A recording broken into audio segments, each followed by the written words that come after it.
আমাদের নেতা ডাক্তার দেওয়ান মোহাম্মদ সালাউদ্দিন বাবু ভাই মাননীয় এমপি সাহেবের যে সাভারকে মাদক মুক্ত করার যে নির্দেশ, মাদক মুক্ত সাভার গড়ার যে প্রত্যাশা সে করছে, সেই প্রত্যাশার লক্ষ্যে বাস্তবায়নের লক্ষ্যে আমরা এই এলাকাটা মাদকের ছোবলে বেশ জর্জরিত। এই এলাকাটা মাদক এতটাই ভয়ঙ্কর রূপ নিচ্ছে যে মাদক ব্যবসা, আপনার পার্লার ব্যবসা, দেহ ব্যবসা থেকে শুরু করে বিভিন্ন সমস্যায় জর্জরিত।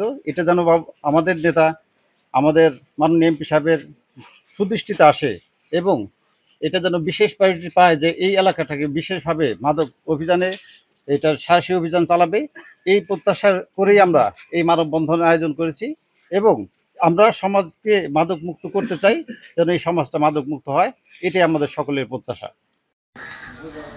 ওমান আহসানু কাওলাম মিম্মান দাআ ইলাল্লাহি ওয়া আমিলা।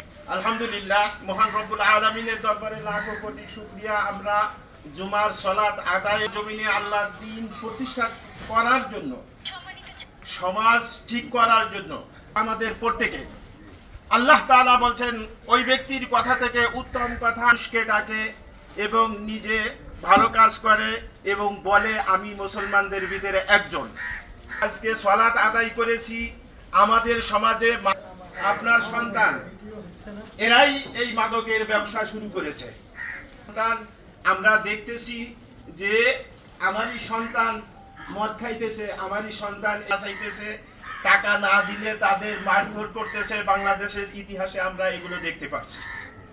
তা আমাদের সমাজ কথাগুলো বলছে মাশাআল্লাহ, ইমাম মানে নেতা, ইমাম মানে নেতা। ইমাম সাহেব জগা দিয়ে আমাদের সকলে ময়দানে ঝাঁপিয়ে পড়তে হবে। তা আমরা চাই এরকম ইমাম সাহেবের মাধ্যমে। সাহেব দেখলাম ভাষণ দিয়েছেন, এইটাই ভাইয়া আমাদের সানি ভাইও অনেক সুন্দর কথা বলছেন। আমিও চাই তার দুনিয়াতেই আমার জন্য জান্নাত।